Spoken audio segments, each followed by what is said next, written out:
जय जय रघुवीर समर्थ. समर्थ म्हणतात की ज्ञानेश्वर हे परब्रह्म ईश्वराचेच रूप होते. ज्यावेळेस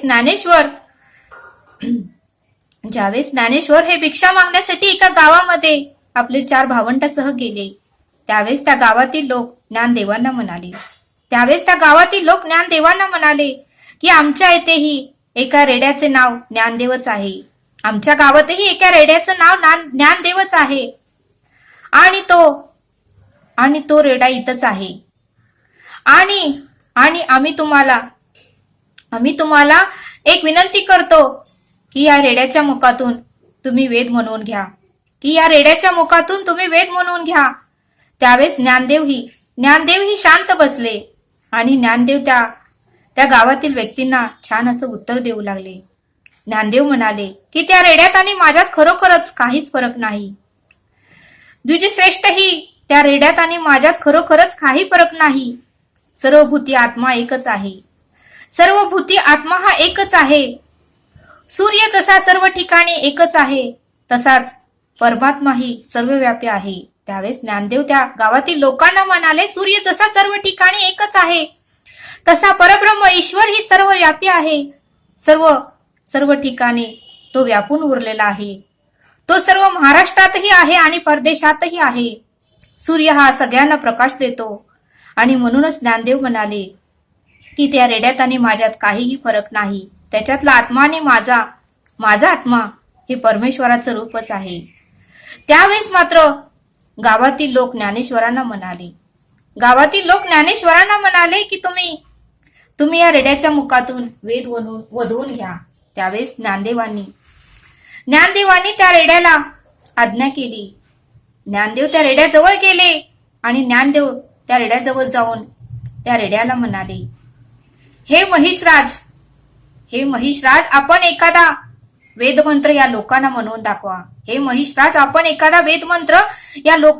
दाखवा आणि या द्विजश्रेष्ठांची तुम्ही इच्छा पूर्ण करा. त्यावेळेस मात्र त्या रेड्याने ज्ञानदेवाची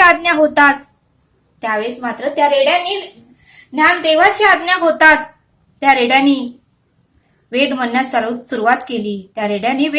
सुरुवात केली आणि तो अघटित प्रकार पाहण्यासाठी माणसाची गर्दी जमली. सर्व माणसांची त्या गावामध्ये गर्दी जमली असं समर्थ आपल्याला ते सांगतात. आणि रेड्याभोवती मात्र सर्वांची गर्दी जमली.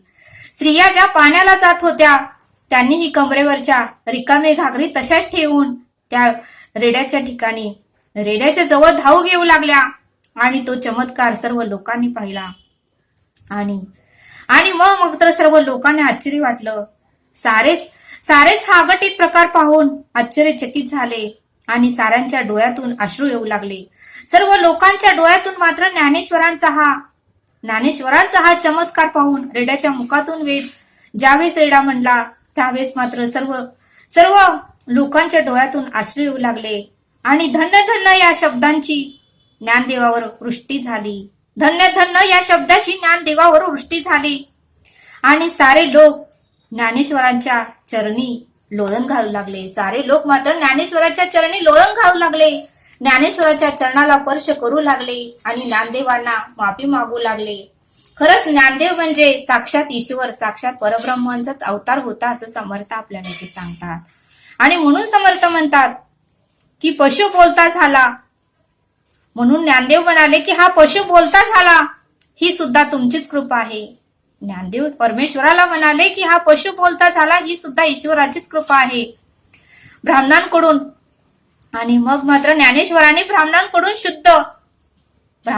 शुद्धीपत्र घेऊन व तो रेडा बरोबर घेऊन ज्ञानदेव, निवृत्तीनाथ, 4 भावंडे वाटेने चालली. ज्ञानदेवांनी मात्र ब्राह्मणांकडून शुद्धीपत्र घेतले व तो रेडा बरोबर घेऊन ज्ञानदेव, निवृत्तीनाथ आणि 4 भावंडे वाटेने चालले. आणि त्यांचं अखंड नामस्मरण त्या वाटेने चालूच होतं. त्या 4ही भावंडाचं अखंड नामस्मरण त्या वाटेने चालू होतं. संध्याकाळची वेळ होती, त्या वाटेने ते आपल्या गावाकडे निघाले. संध्याकाळची वेळ होती, दिवस मावळा होता आणि रातकिड्यांची किरकिर मात्र त्यांना ऐकू येत होती. वटवाघळे मात्र आवाज करीत होते, घुबडांचा आवाज येत होता. आणि मग मात्र निवृत्तीनाथांचा डोळा मात्र लवलवत होता. प्रवासात इतकी उदासी संध्याकाळी त्या वाटेला कधीच आली नव्हती. सर्व भावंडांना त्यावेळेस उदासी वाटू लागली. निवृत्तीनाथांनाही ती रात्र म्हणजे उदास वाटू लागली. आणि त्या वाटेला मात्र त्या चौघांनाही उदास वाटू लागलं.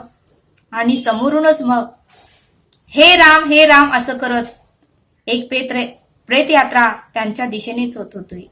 ती चारही भावंडे ही रस्त्याने जात असताना हे राम करत एक प्रेत यात्रा त्या चारही भावंडाच्या दिशेनेच येत होती.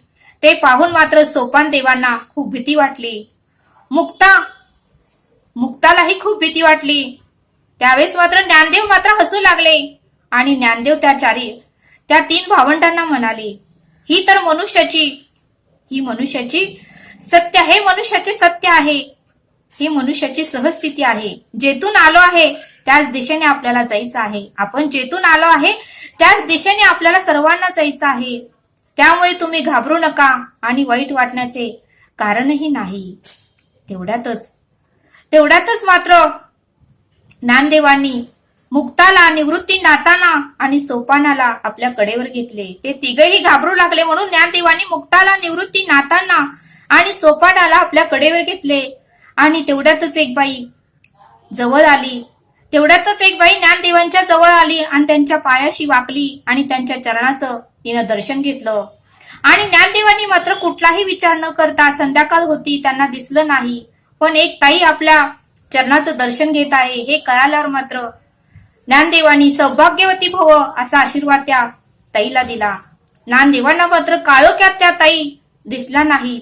आणि पुन्हा मात्र ज्ञानदेवांना कळालं की ज्या दिशेने प्रेत येत आहे त्या प्रेताचीच पत्नी ती होती. त्या प्रेताचीच ती पत्नी होती. हे पाहून मात्र ज्ञानदेवांना वाईट वाटू लागलं. आणि ज्ञानदेवांना आपली चूक कळाली. की आपण असा आशीर्वाद कसा दिला. त्या ताईंचा तर पतीचा मृत्यू झाला आहे, त्याची प्रेत यात्रा निघाली आहे आणि आपण मात्र त्याच्याच पत्नीला सौभाग्यवती भव असा आशीर्वाद कसा दिला. त्यावेळेस मात्र ज्ञानदेव त्या मातोश्रीला म्हणाले की तुम्ही घाबरू नका, आपल्या पतीचे नाव मला सांगा. तुम्ही घाबरू नका, तुमच्या पतीचे नाव मला सांगा. त्यावेळेस ते ताई ज्ञानदेवांना म्हणाली की माझ्या पतीचं नाव सच्चिदानंद आहे. त्यावेळेस ज्ञानदेव त्या मृत देहाजवळ गेले आणि ईश्वराचे नामस्मरण करू लागले, ईश्वराची प्रार्थना करू लागले आणि देवाला म्हणू लागले की मी सौभाग्यवती भव असा आशीर्वाद देण्याची बुद्धी हे परमेश्वर आहे, ईश्वर आहे, परब्रह्मा तूच मला दिली. तुझ्या प्रेरणेनेच मी तसा आशीर्वाद त्या ताईंना दिला. आता तुझी प्रेरणा खरी ठरू दे आणि माझी वाचा सफल होऊ दे. मी दिलेला आशीर्वाद हा खरा होऊ दे. त्यावेळेस ज्ञानदेव त्या मृतदेहाजवळ गेले आणि म्हणाले, हे सच्चिदानंद बाबा, तुम्ही काल झोपेचा त्याग करून माझे म्हणणे ऐका आणि जागे व्हा. हे सच्चिदानंद बाबा, तुम्ही काल झोपेचा त्याग करून माझे म्हणणे ऐका आणि तुम्ही जागे व्हा. तुम्ही उठा पाहू असं ज्ञानदेव त्या प्रेताला म्हणाले. त्यावेळेस मात्र असं म्हटल्यानंतर थोड्या वेळाने ते प्रेत जिवंत झाले. थोड्या वेळानेच ते प्रेत जिवंत झाले आणि नेवासे गावाच्या स्मशानात जाण्याकरता नेलेले प्रेत जिवंत झाले. आणि मग मात्र दुःखाने भजन करीत गेलेले लोक, ते प्रेत घेऊन दुःखाने भजन करत गेलेले लोक आनंदाने भजन करत परतले. दुःखाने भजन करत गेलेले लोक आनंदाने परत घरी परतले. सारे गाव या बालयुगाचे दर्शन घेण्याला लोटले. सारे गाव मात्र ज्ञानेश्वरांचे दर्शन घेण्यासाठी लोटले, बालयुगांचे दर्शन घेण्यासाठी लोटले. गावाला मात्र उत्साहाचे स्वरूप प्राप्त झाले. लोकांच्या आग्रहास्तव ज्ञानदेव नेवाशाला राहिले. नेवाशी गावाला राहिले. लोकांनी त्यांना आग्रह केला म्हणून ज्ञानदेव नेवाशाला राहिले. आणि मग मात्र लोकांना ज्ञानदेवांनी गीतेचे तत्वज्ञान मराठीत सांगितले. आणि पैठणला रेडा बोलण्याचा चमत्कारही झाला. ज्ञानदेवांनी लोकांना दाखवला. आणि नेवाशालाही ज्ञानदेवानी चमत्कार दाखवला आणि मग मात्र सर्व लोकांनी ज्ञानेश्वरांचे चरण पकडले आणि ज्ञानेश्वरांची माफी मागू लागले. आणि म्हणून समर्थ म्हणतात की ज्ञानेश्वर हे साधारण व्यक्ती नव्हती, तर ते साक्षात ईश्वर होते, परब्रह्म होते, असं समर्थांनी आपल्याला या बोधातून समजावून सांगितलं. तरी आता आपण येथेच थांबूया. धन्यवाद. जय सद्गुरू.